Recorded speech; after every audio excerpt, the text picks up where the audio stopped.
जय श्री कृष्णा जी। राधे राधे। आप सभी का दिन शुभ हो, मंगलमय हो। पावन पवित्र माघ मास की आप सभी को हार्दिक शुभकामनाएं। आज से हम सभी श्रवण करेंगे पद्म पुराण में वर्णित सबसे श्रेष्ठ माघ महीने का महत्व। माघ महीने से जुड़ी हुई कथाओं का श्रवण इस वीडियो में करेंगे। आइए आरंभ करते हैं। जैसे कि सबसे पहले हम सभी आज शुभ और अशुभ समय जान लेते हैं। आग माघ मास की कृष्ण पक्ष की प्रतिपदा है। सूर्य भगवान का दिन है। जैसा कि आप सभी जानते होंगे, यह प्रतिपदा तिथि 12:30 तक रहेगी। उसके उपरांत द्वितीया तिथि लग जाएगी। पुनर्वसु नक्षत्र है 3:11। उसके उपरांत पुष्य नक्षत्र है। पुष्य नक्षत्र के उपाय, पुष्य नक्षत्र में आप क्या करें क्या ना करें, इसी वीडियो के नीचे पिन किया हुआ है, वीडियो जरूर देखिएगा। पुष्य नक्षत्र दुर्लभ है, मैंने कम्युनिटी में भी शेयर किया हुआ है, आप जरूर देखिएगा। वैधृति योग है आज, और साथ के साथ विषकुंभ योग का भी निर्माण हो रहा है। आज राहु काल का अशुभ समय। राहु काल में किसी नए शुभ काम की शुरुआत न करें। आज 4 जनवरी 2026 में 4:30 से 5:50 के आसपास रहने वाला है। राहु काल जैसे शिवलिंग पर आप राहु संबंधी कोई चीज चढ़ाते हैं या राहु केतु संबंधी दान पुण्य करते हैं तो शुभ और श्रेष्ठ माना जाता है। प्रिय श्रोताजनों, आज का दिन सबसे सुंदर है। जैसा मैंने बताया, पुष्य नक्षत्र और पुनर्वसु नक्षत्र है जो कि भाग्य की रेखाओं को प्रबल कर रहा है। आज सूर्य उदय का समय 7:13, सूर्यास्त का समय 5:50 के आसपास रहने वाला है। अभिजीत मुहूर्त अर्थात हर कार्य की जीत का मुहूर्त 12:10 से 12:52 के आसपास हो रहा है, जो कि अपने आप में अद्भुत है। और साथ के साथ आज शुभ चौघड़िया की बात करूं तो यह शुभ और सबसे श्रेष्ठ लाभ का चौघड़िया सुबह 9:52 से 11:12 के आसपास हो रहा है। शुभ लाभ चौघड़िया में कोई भी काम सबसे शुभ माना जाता है। आइए आरंभ करते हैं माघ महीने का सबसे श्रेष्ठ प्रथम अध्याय श्रवण करना। सबसे पहले हम माता पार्वती और गणेश जी महाराज का ध्यान करेंगे और प्रार्थना करेंगे कि हे गणेश जी महाराज, अगर हम जो महत्म कथाएं पढ़ रहे हैं, सुन रहे हैं, इस समय हमारे मन कर्म वाणी में कोई गलत बात आए, विचरण करे तो हमें पूर्ण रूप से क्षमा करें। और हे गणेश जी महाराज, हमारे इस माघ महीने को आप सफल करें। सबसे पहले आपकी वंदना करते हैं, आपको नमस्कार करते हैं। और साथ के साथ हमारे मन कर्म वाणी में जो यह पद्म पुराण का सुंदर महत्म है, वह श्रेष्ठ रूप में हमारे जीवन को प्रकाशित करे और फल देने वाला हो। सबसे पहले हमें प्रार्थना करनी चाहिए। ओम श्री गणेशाय नमः। विष्णु भगवान की जय। श्री शिवाय नमस्तुभ्यम। जय माता दी। पहला अध्याय अनुसार राजा दिलीप का शिकार के लिए प्रस्थान करना कहा गया है। इससे पहले हम सभी सुंदर रूप में पद्म पुराण में क्या कहा गया है इसके बारे में पूछ लेते हैं, समझ लेते हैं। कथा अनुसार पद्म पुराण में वर्णन मिलता है माघ स्नान के लिए मुख्य तीर्थ और नियम के बारे में। कथा अनुसार राजा दिलीप ने पूछा, हे मुनि, आप सबसे सुंदर और श्रेष्ठ इक्ष्वाकु वंश के गुरु और महात्मा है, आपको नमस्कार है। माघ स्नान में संलग्न रहने वाले पुरुषों के लिए कौन कौन से मुख्य तीर्थ हैं, उनका विस्तार से हमारे साथ वर्णन कीजिए, मैं उन्हें सुनना चाहता हूँ। तब वशिष्ठ जी ने कहा, राजन, माघ मास आने पर बस्ती के बाहर जहाँ जहाँ भी जल हो उसे सब ऋषियों ने गंगा जल के समान बताया है। तथापि मैं तुम्हें मुख्यतः माघ स्नान के लिए मुख्य मुख्य तीर्थों का वर्णन करता हूँ। पहला है तीर्थराज प्रयाग। वह बहुत ही विख्यात तीर्थ है। प्रयाग सब तीर्थों में कामना की पूर्ति करने वाला तथा धर्म, अर्थ और काम मोक्ष चारों पुरुषार्थों को देने वाला है। उसके सिवा नैमिषारण्य, कुरुक्षेत्र, हरिद्वार, उज्जैन, सरयू, यमुना, द्वारिका, अमरावती, सरस्वती और समुद्र का संगम, गंगा सागर संगम, कांची, त्रियंबकम तीर्थ, सप्त गोदावरी का तीर्थ और साथ के साथ कालंजर, प्रभास, बद्रिकाश्रम, महालय, ओमकार क्षेत्र, पुरुषोत्तम क्षेत्र, जगन्नाथपुरी, गोकर्ण, भृगुकर्ण, त्रगुतुंग, पुष्कर, तुंगभद्रा, कावेरी, कृष्णा, वेणु, नर्मदा, सुवर्णमुखरी तथा वेगवती नदी, ये सभी माघ महीने में स्नान करने के लिए सबसे पवित्र तीर्थ और मुख्य तीर्थ कहे गए हैं। इसके साथ ही गया नामक जो तीर्थ है वह पितरों का तर्पण के लिए और ज्यादा तृप्तिमान और ज्यादा हितकर बताया गया है। ये भूमि पर विराजमान तीर्थ है जिनका मैंने तुम्हारे सामने वर्णन किया। राजन, अब मानस तीर्थ बतलाता हूँ, सुनो।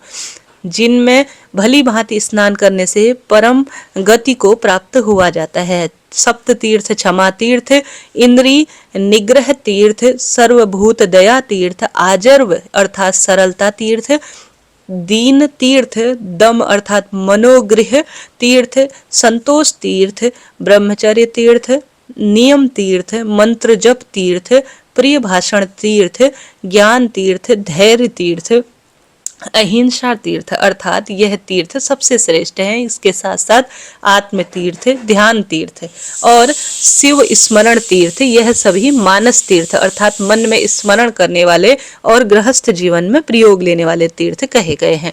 मन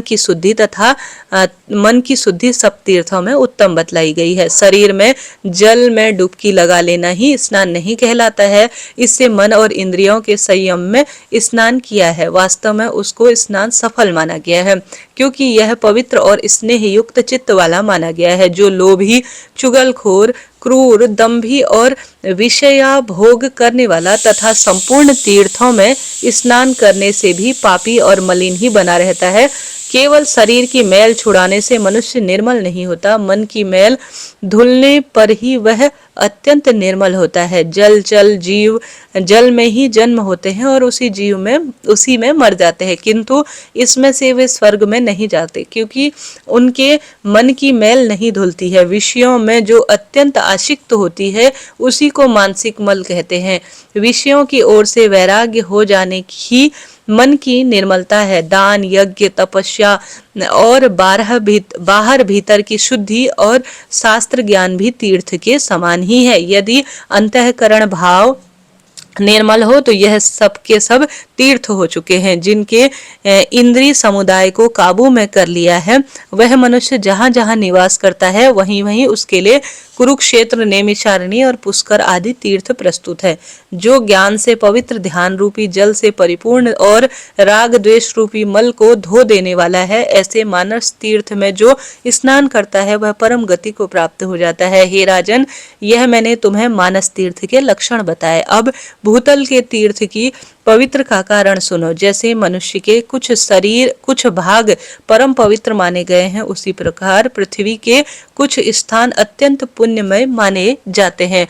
भूमि के अद्भुत प्रभाव, जल की शक्ति, मुनियों के अनुग्रह पूर्वक निवासी के तीर्थों को पवित्र बताया गया है। इसमें भौम और मानस सभी तीर्थों में जो नित्य स्नान करता है वह परम गति को प्राप्त होता है। प्रचुर दक्षिणा वाले अष्टहोम आदि यज्ञों से यजन करके भी मनुष्य उस फल को प्राप्त नहीं करता जो उसे तीर्थों में जाने से प्राप्त हो जाता है। जिसके दोनों हाथ, दोनों पैर और मन भली भांति काबू में हो तथा जो विद्या, तप और कीर्ति से संपन्न हो तथा तीर्थ के फल का भागी होता है। जो प्रतिग्रह से निवृत्त, जिस वस्तु से भी संतुष्ट रहने वाला और अहंकार से मुक्त है, वह तीर्थ के फल का भागी होता है। श्रद्धा पूर्वक एकाग्र चित्त होकर तीर्थों की यात्रा करने वाला धीर पुरुष कृतघ्न हो तो भी शुद्ध हो जाता है, फिर भी शुद्ध कर्म में रहता है। उसकी तो बात ही क्या है, वह मनुष्य, पशु पक्षियों की योनि में नहीं पड़ता है,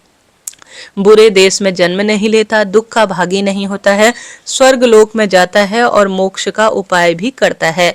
अश्रद्धालु, पाप आत्मा, नास्तिक, संशयात्म और केवल युक्तिवाद का सहारा लेने वाले ये 5 प्रकार के मनुष्य तीर्थ फल के भागी नहीं होते हैं। जो शास्त्रोक्त तीर्थ में विधि पूर्वक विचरण और मन सभी प्रकार के द्वंद्वों को सहन करते हैं, वह धीर मनुष्य स्वर्ग लोक में जाते हैं। तीर्थ में अर्घ और आवाहन के बिना ही श्राद्ध करना चाहिए। वह श्राद्ध के योग काल हो या न हो, तीर्थ में बिना विलंब के श्राद्ध और तर्पण कर लेना उचित है। इसमें विघ्न नहीं डालना चाहिए।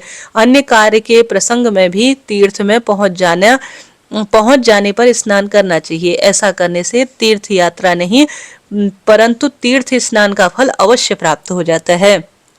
तीर्थ में नहाने से पापी मनुष्य के पाप की शांति होती है। जिनका हृदय शुद्ध है उन मनुष्यों को तीर्थ शास्त्रोक्त फल देने वाला होता है। जो दूसरों के लिए तीर्थ यात्रा करते हैं वह भी उनके पुण्य का 16वां अंश प्राप्त कर लेता है।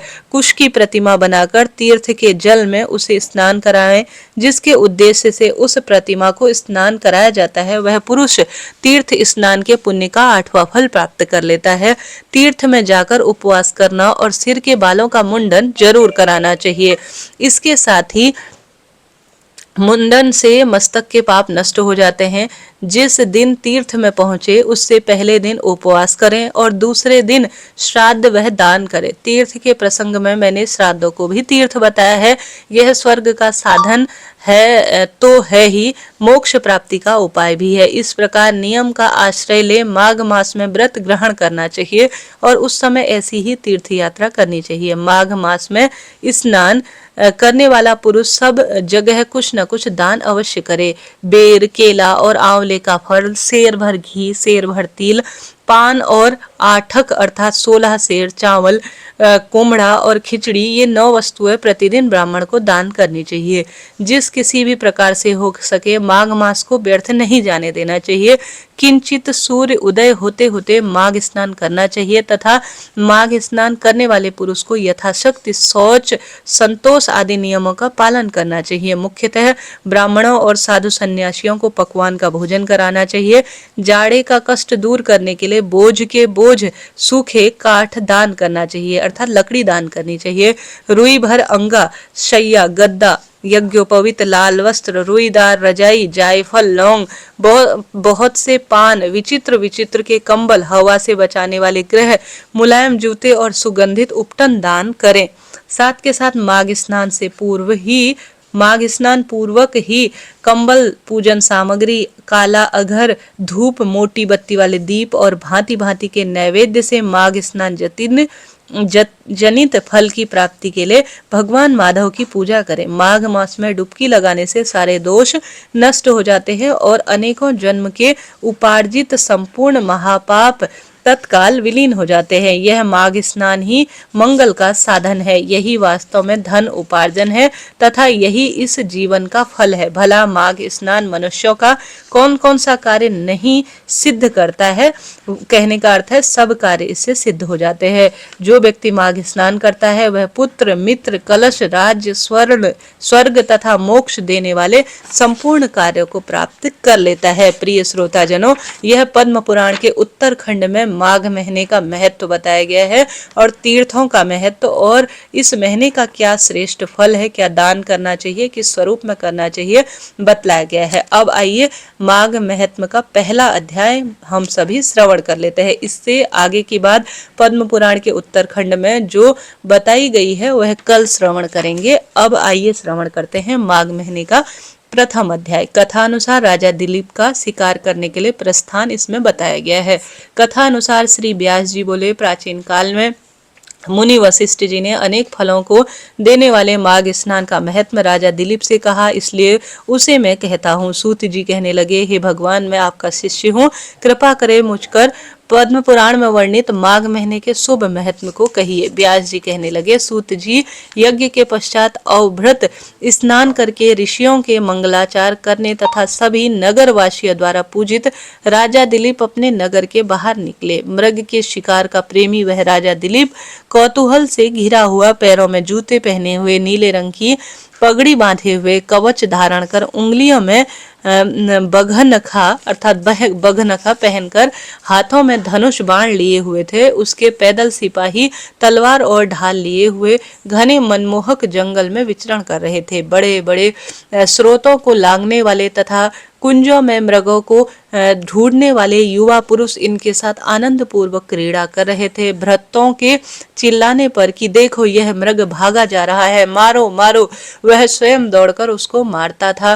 फिर इधर उधर बगीचे में उड़ते मोरों के झुंड को देखता, फिर कहीं पर घबराए मृगियों के झुंड में उसके बच्चे सब दिशाओं से भाग रहे थे। कहीं शियार भयंकर बोल रहे थे, कहीं गैंडों के झुंड हाथियों की शोभा बढ़ा रहे थे, कहीं खोखलों में उल्लू बोल रहे थे, कहीं कहीं सिंह के पद चिन्ह दिखाई दे रहे थे, कहीं शार्दुल के नखों से विदीर्ण मृगों के रक्त की भूमि लाल हो रही थी, कहीं दुग्ध भरे थनों से युक्त भैंस घूम रही थी जो मानो रनिवास की भूमि जैसी प्रतीत हो रही थी। कहीं कहीं वृक्षों की घनी छाव थी, पर कहीं जंगली पुष्प सुंदर सुगंधित दे रहे थे, कहीं पर लता ग्रहों पर भौरे गूंज रहे थे, मानो तोरण सा बना रहे हों। कहीं भयानक बिलों से सांप की कैचुली और बड़े बड़े अजगर तथा उनकी कैचुली दिखाई पड़ रही थी। कहीं दावा नल का प्रकाश और कहीं इसकी सुंदर ज्योति शिला पर दिखाई देती थी। कहीं पर भेड़िया और कहीं पर व्याघ्र के भय से हल्ला सुनाई पड़ता था। कहीं पर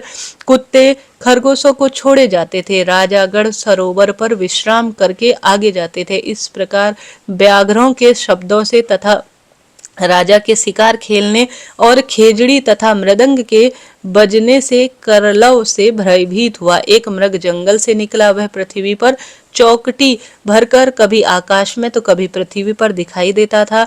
इसी प्रकार ठंडे कांटेदार घने वृक्षों के भयंकर जंगल में वह मृग प्रविष्ट हुआ। राजा ने उसका पीछा किया। निर्जन स्थान पर मृग को न देखकर घबराकर वह प्यास से राजा का कंठ सूख रहा था। तालू चटकने लगा, मुंह मलिन हो गया था। सैनिक थक गए थे, घोड़े रुक गए थे। दोपहर के समय राजा प्यास से व्याकुल हो उठा। जंगल की इच्छा होने पर उसे आगे का समुद्र के बराबर एक सरोवर दिखाई दिया, जिसके किनारों पर घने वृक्ष थे। जल स्वच्छ था और सुंदर घाट बने हुए थे। इसमें से बड़े बड़े कमल खिलकर बाहर आ रहे थे, जिन पर भौरे गूंज रहे थे। कमलिनी के पत्तों से घिरे हुए कमल मकर मणि नीलम के समान दिखाई दे रहे थे। इसके जंगल में मछलियां तैर रही थी तथा इसके जल में मछलियां तैर रही थी, क्षमा करें, तथा इनका जल साधुओं को चित्त के समान प्रतीत हो रहा था और शुद्ध रूप में था। लहरें शोभा दे रही थी और इसमें अनेक प्रकार के जलचर चलते फिरते थे तथा निर्दयी क्रूर मगर घड़ियाल भरे हुए थे। कहीं पर लोभी के घर के समान दुर्गम सेवादार भी इसमें थे।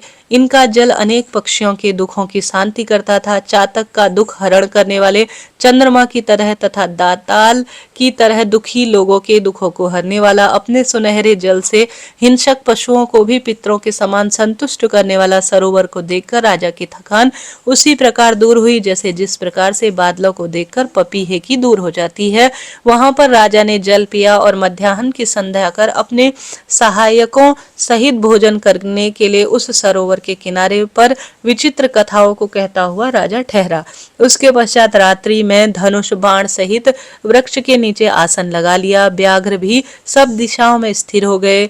उन्होंने जंगल में जाल फैला दिया। रात्रि के अंत में एक किनारे पर वहां सूकरों का झुंड निकला। फिर कमलकंद खाकर व्याघ्रों के झुंड के पास आया, जिससे अनेक सूकर राजा द्वारा तथा व्याघ्रों द्वारा मारे गए तथा पृथ्वी पर गिर पड़े। इनको देखकर व्याघ्र गर्वित होकर कोलाहल कर प्रसन्न चित्त हुए राजा के पास पहुंचे। राजा इन योद्धाओं को लेकर उस सरोवर के किनारे अपने नगर की ओर चला और मार्ग में एक तपस्वी को देखा। यह ब्राह्मण बूढ़े हारित बैखनत मत के थे। दुष्कर और उग्र नियमों से उनका शरीर अत्यंत दुर्बल हो गया था। केवल हड्डियां ही दिखाई दे रही थी। वह मृग चर्म तथा कोमल वल्कल पहने हुए थे। नख रोम तथा जटा धारण कर एक नियम का पालन कर कर जप कर रहे थे। उसी वनवासी को देख मार्ग में राजा उनको प्रणाम कर कर हाथ जोड़कर उनके सामने खड़े हो गए। उस समय उन तपस्वियों ने अलंकारों से यह राजा है ऐसा कहकर पहचान लिया। परोपकार की इच्छा से उनको कल्याणकारी वचन कहे। हे राजन, इस माघ माह के पुण्य काल में प्रातःकाल इस सरोवर का स्नान छोड़कर क्यों जाते हो? ऐसा सुनकर राजा बोले, हे द्विजोत्तम, मैं नहीं जानता माघ का पूरा फल क्या है, मुझे विस्तार से बताएं। प्रिय श्रोताजनों, यह माघ महीने का प्रथम अध्याय है और पद्म पुराण में जो वर्णित माघ महीने के मुख्य तीर्थ, स्नान, दान का फल और नियम का फल मैंने आपको आज प्रथम दिन माघ महीने की प्रतिपदा को सुनाया। आशा है, उम्मीद है मेरी मेहनत आपके लिए सफल और श्रेष्ठ और लाभदायक रही होगी। सुनने में आनंद आया हो तो कमेंट्स बॉक्स में आप राधे राधे जरूर लिखें और साथ के साथ माघ स्नान कैसे किया जाता है, कौन कौन से नियम लिए जाते हैं, कमेंट्स बॉक्स में वीडियो पिन है, आप चैनल पर वीडियो देखिए। और साथ ही संकट चौथ, तिल चौथ व्रत पूजा विधि भी चैनल पर बतला दी गई है। साथ के साथ और जो है अन्य जो वीडियोस जो कि मकर संक्रांति से जुड़ी हुई है वह भी चैनल पर वीडियो के माध्यम से प्रसारित है। आज प्रथम अध्याय में यही मुख्य रूप से सुनी जाती है। कोई मैंने इस तरह से जो है कथा नहीं सुनाई जो आधुनिक तौर पर थी, सिर्फ जो शास्त्रों में माघ महीने के प्रथम दिन कही गई बात है वह मैंने आपको सुनाई। जरा सा भी वीडियो उपयोगी रहता है। आप इसी तरह से रोज का पंचांग आप जानना चाहते हैं और साथ के साथ रोज माघ में स्नान की मुख्य कथाएं, माघ महत्व सुनना चाहते हैं तो वीडियो को लाइक करें, शेयर करें, सब्सक्राइब करें। माघ महीने के स्नान की सभी कथाएं भी चैनल पर आ चुकी हैं, जो कि लोक कथाएं हैं, उन्हें भी आप जरूर देखिएगा। अभी के लिए इतना ही। हरे कृष्णा, राधे राधे।